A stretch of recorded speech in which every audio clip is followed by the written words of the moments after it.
Bonjour à tous. Donc, aujourd'hui, élément de compréhension de Csikszentmihalyi basé sur la neurophysiologie de Csikszentmihalyi.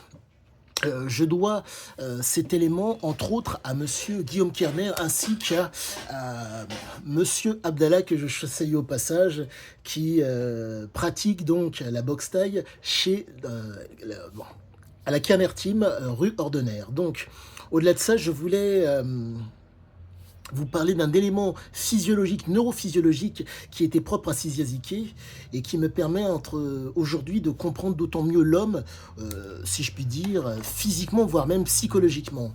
Nous sommes face à un homme qui est donc un adepte du succès et du grandiose. Et le succès, le grandiose, dans le cas de Csikszentmihalyi, se fait en tant qu'exploiteur, et non en tant que soumis ou non en tant que prédateur.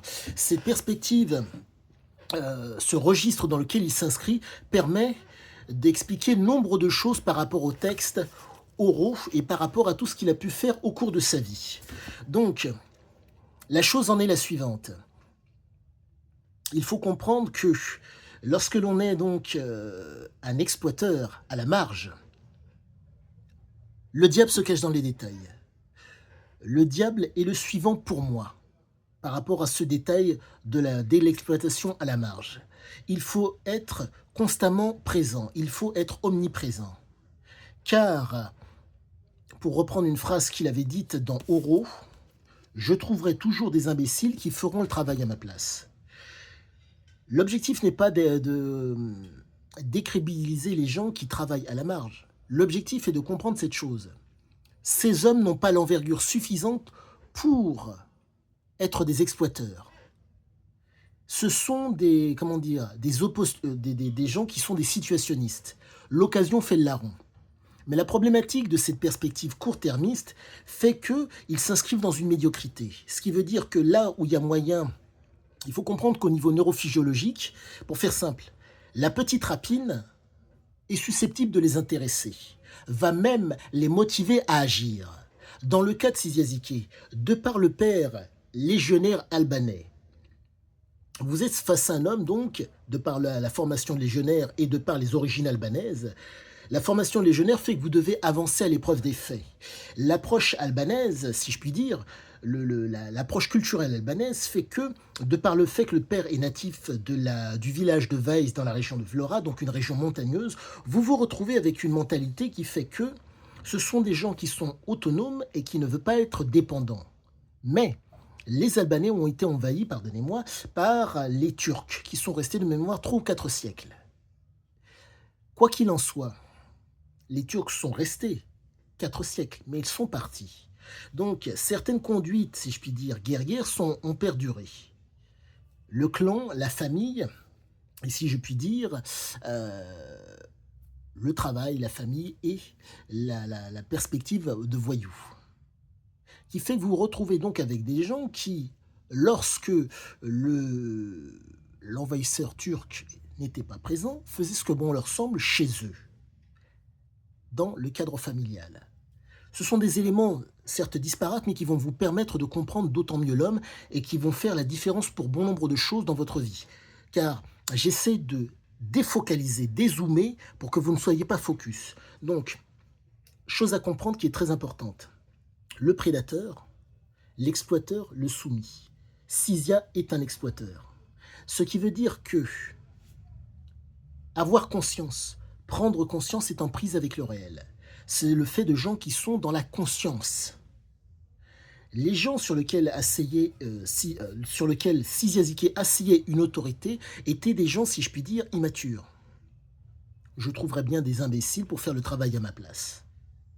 N'étant pas capable de faire le travail, en tout cas d'avoir l'envergure pour le type de travail qui leur a permis d'être à l'aise, Csikszia, lui, avait l'envergure, avait comment dire, la neuroplasticité pour voir plus loin et donc faire différemment et mieux. En tout cas, différemment et plus. Donc, cette perspective mentale donne toute la mesure de Csikszentmihalyi dans ses aventures. Donc vous vous retrouvez avec un homme qui va stimuler ces hommes. Manger, boire, avoir une libido, ces messieurs connaissaient ou pas. Il faut savoir qu'au Costa Rica, il y avait une dévaluation économique de 700%. Donc cet homme a bonifié leur capacité de voyou, mais en la structurant. Ce qui fait que vous vous retrouvez avec des gens qui ont une immaturité, dans lequel il les a mis dans un cadre où il y avait une nécessité de maturité pour pouvoir avoir du rendement. Rendement productif, compétitif. Voilà ce qu'il en était. Ces mecs étaient en mesure d'avoir un rendement moindre, parce qu'ils volaient la première chose qu'ils voulaient. En termes de compétitivité, ça valait pas grand-chose. Et en termes de productivité, c'était l'occasion qui faisait le larron. Et donc, là, voilà où est-ce que ça s'est joué pour Sisi Azikiwe, par rapport à ces hommes. Autre chose, quoique, dans le même registre, histoire de ne pas vous perdre, de ne pas aller trop loin. Cette capacité à pouvoir donc stimuler ces voyous à être des ouvriers spécialisés n'a pu être envisageable qu'en étant omniprésent. Il faut comprendre que leur animalité fait qu'ils sont aproguins, ils veulent voler. Donc il fallait être constamment présent. Ce qui fait que Ziké a utilisé tous les stratagèmes possibles, et imagine, les possibles qu'il comprenait et qu'il connaissait, pour asseoir une autorité sur leur animalité. Il faut comprendre que nous sommes régis par trois choses: le conscient, l'inconscient et le corps. Ces hommes réagissaient entre le corps et l'inconscient. Qu'est-ce que j'entends par cela? Je parle plus fort. Vous êtes en mesure de réagir. C'est votre corps qui réagit. Votre inconscient, en un mot, votre culture, fait que si vous n'êtes pas en mesure de raisonner, voire de réfléchir, vous avez une culture. Cette culture fait que vous avez des présupposés et des préjugés qui sont présents à cause de votre culture. Donc des réflexes conditionnés. Sisi Azikiwe, de par les substances qu'il a prises dès son plus jeune âge, qu'il a, entre guillemets, qu'il n'a pas prises, son père fumait le cannabis, en sa présence, je ne sais pas, mais voilà. Sisi Azikiwe avait une sensibilité au niveau des gènes qui faisait que il a pu exprimer cette capacité à pouvoir être dans le raisonnement. Mais la problématique a été la suivante pour lui. Cette simulation qu'il a eue depuis son plus jeune âge, ce conditionnement et ce renforcement négatif, conditionnement par le père, on ne devient un homme que lorsqu'on a un curé et un flic. Conditionnement mental, qui a amené un comportement, qui a fait qu'à un moment donné, il n'a plus pu accepter qu'on lui mette le pied sur la tête. Donc son père qui voulait lui donner des ordres, dès qu'il était en mesure de courir, donc de ne plus subir le bourrage de crâne, si je puis dire, mais en tout cas, cette espèce de stimulation de conduite, il s'est enfui. Résultat, la conduite a été conservée. Et comme il est en mesure de courir, le comportement a pu suivre derrière pour pouvoir être autonome, tel que les Albanais le sont. Autonome, mais pas indépendant. Car la première chose, le premier monde où il a pu, entre guillemets, s'exprimer, ça a été la nuit. Et aussi le fait d'être en dehors de la cellule familiale. Et donc, j'en reviens, je passe du coq à l'âne, mais je ne pense ne pas vous perdre. Ces hommes n'ont pas la même, si je puis dire, neuroplasticité que Ziké. Ce qui fait que le corps réagit.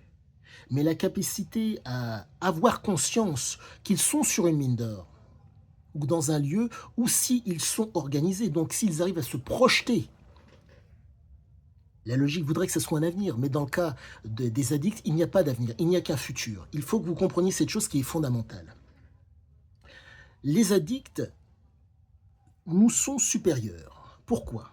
Manger, boire, avoir une libido, ça ne les intéresse pas plus que ça.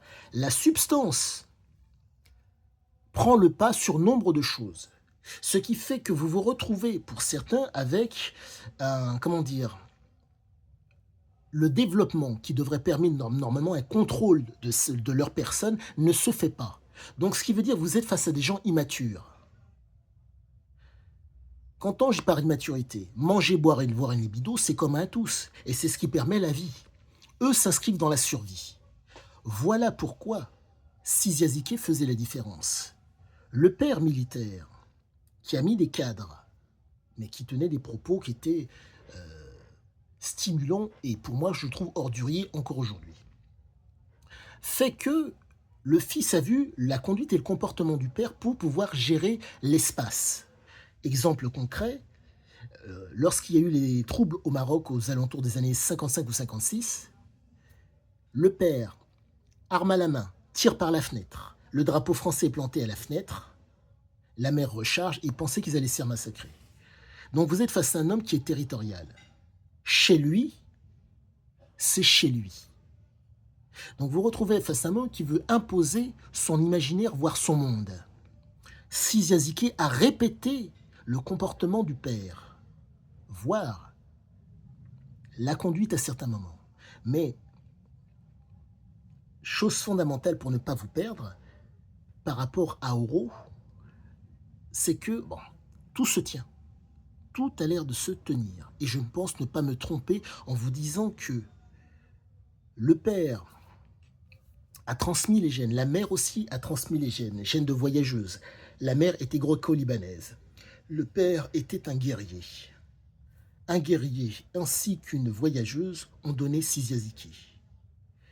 Mais c'est propre à Siziazike. Il faut comprendre que les autres frères, je crois qu'il y a une sœur aussi, n'ont pas la même sensibilité au voyage ou à la combativité, entre guillemets, en partant de rien.